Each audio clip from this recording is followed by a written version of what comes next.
닥치고 연금개혁 이젠 정말 벼랑 끝이라. 사실일까요? 사실입니다. 지금 연금개혁을 안 하면요 1년에 적어도 말입니다 50조씩 부담이 늘어난다고 이야기해요. 50조씩. 1년이 미뤄지면 50조씩 늘어나는 50조씩.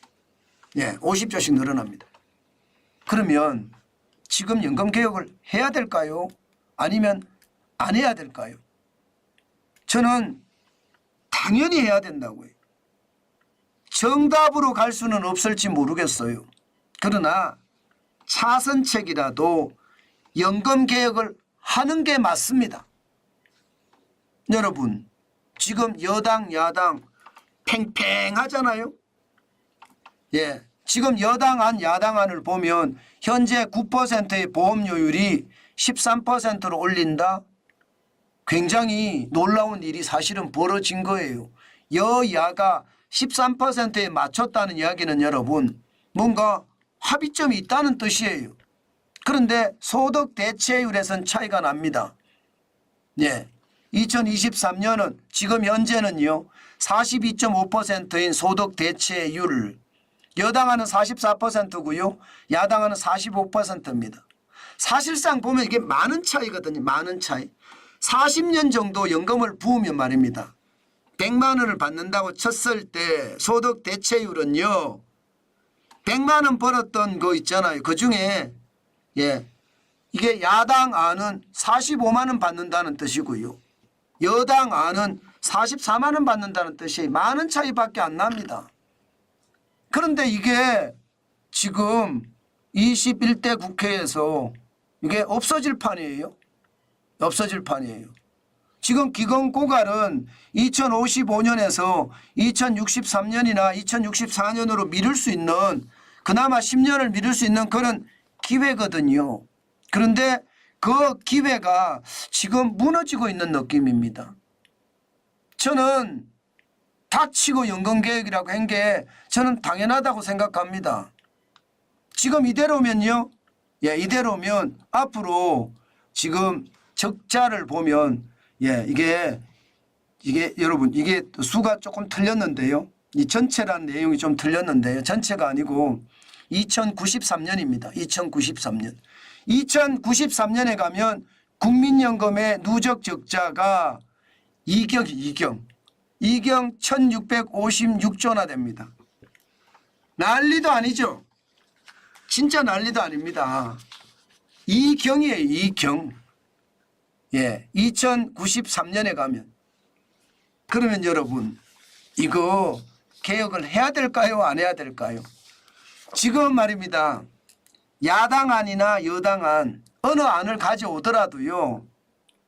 이게 줄이는 게 야당안은 3,786조를 줄일 수 있고요. 야당안은 2,766조를 줄일 수 있습니다. 이게 다예요. 이경 1,656조를 줄이지는 못한다는 뜻입니다. 예. 그렇게 되면 여러분 진짜 충격적인 일이 벌어질 수가 있는데요.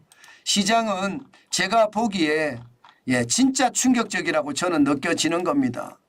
여러분 여당안이 됐든 야당안이 됐건 예, 진짜로 제대로 만들어야 된다. 저는 그렇게 생각을 하거든요. 앞으로 청년 세대의 부담 자체가 예, 매년 50조입니다. 매년 50조. 그러면 여러분 협의를 해야 될까요? 협의를 하지 말아야 될까요? 제가 이야기하고 싶은 거는 이겁니다. 제발 여당이든 야당이든 정치적인 어떤 예, 뭐 협상을 벌이지 말고 저는 이거요. 어떤 식이든 협의를 해야 된다고 생각을 합니다. 지금 이재명 더불어민주당 대표는 영수회담까지 제안을 했죠. 저는 윤석열 대통령이 안 받아들일 이유는 없다고 생각을 해요. 물론 영수회담을 하면서 다른 꼼수가 있을 수도 있겠죠. 예, 정치적으로는 충분히 그럴 수 있습니다. 뭐 연금협상을 가러 가서 다른 딜을 할 수도 있겠죠. 그러나 그런 다른 딜은 죄송합니다. 다른 딜이라는 다른 거래는요. 단호히 배격하고요. 법은 법대로 그렇게 추진하는 것 저는 당연히 가야 된다고 생각을 하고요. 그러면서 지금까지 윤석열 정부가 노동개혁, 연금개혁, 교육개혁을 들고 나왔었잖아요. 그렇다면 저는 야당 대표를 만나서라도 지금 소득 대체율 뭐 지금 44%도 된다고 이야기하거든요. 물론 지금 더불어민주당이 좀 왔다 갔다 하기는 해요. 그러나 뭐 이재명 대표가 44%가 오케이 그러면 하자. 그렇게 됐을 때는 진짜로 멋진 일이 벌어질 수도 있습니다. 멋진 일이. 저는 그렇게 생각합니다. 멋진 일이 벌어질 수도 있다. 무슨 멋진 일이냐. 이게 여러분 뭐 엄청난 건 아닙니다. 아직까지 말입니다. 주요국의 평균 보험료율을 따라가려면 멀었어요. 13%가 된다고 하더라도 그러면 미국 수준 됩니다. 우리나라는 지금 9%거든요. OECD 평균 보험료율은 18.3%거든요. 그러니까 앞으로 앞으로 진짜 돈을 많이 낸다는 뜻이에요. 돈을 많이 낸다. 그만큼 말입니다. 저는 앞으로 진짜 충격이 된다고 생각합니다. 그러니까 여러분 어떤 시기든 13% 올라가면 그만큼 말입니다. 연금이 고갈되는 그 수는 좀 줄일 거 아닙니까? 저는 정부가 제대로 해야 된다고 생각을 합니다. 지금까지 보세요. 1998년인가요? 국민연금 보험료율을 9%로 올리고 나서요. 지금까지 2003년 국민연금 재정 계산이 있었습니다. 1차, 2차, 3차, 4차 아무것도 못했습니다. 지금까지 한 번도 올리지 못했다는 뜻이에요. 결국은 포퓰리즘이 시장 전체를 지배하고 있다는 이야기인데 이 기회를 놓치면 또 이런 기회가 올까요? 저는 이 기회를 놓치면 이런 기회가 오기가 쉽지 않다고 봐요. 그래서 윤석열 정부도 마찬가지고 뭐 야당의 꼼수가 없다고는 이야기 안 할게요. 분명히 야당의 꼼수가 있을 겁니다. 야당의 꼼수가 있겠지만 뭐 법으로 이야기하는 것을 거래해서는 안 돼요. 뭐 이재명 대표에 대한 수사를 이게 안 한다. 뭐 축소한 이런 건 절대 안 됩니다. 제대로 조사를 해야죠. 그 조사는 계속 해가면서 뭐 할 수 있는 일이라면 저는 할 수 있다고 생각을 합니다. 할 수 있다고. 그게 굉장히 중요한 요소라는 뜻이에요. 지금 같은 이 시기에 말입니다. 협상을 받아들여서 여소야대 국면에 하나의 계획을 또 한 번 달성하는 것도 방법이거든요. 이게 여당 주도로 안 돼서 안 된다 이렇게 이야기하는 것도 아니라고 봅니다. 지금 말입니다.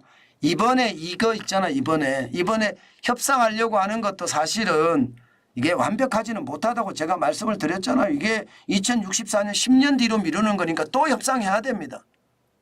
그런데 국민의힘은 지금 이야기가 구조개혁까지 겸해서 해야 된다. 뭐 그렇게까지 이야기하는데 그거는 차후에 하고요. 지금 이만큼까지 여야가 접근하는 일이 잘 없잖아요.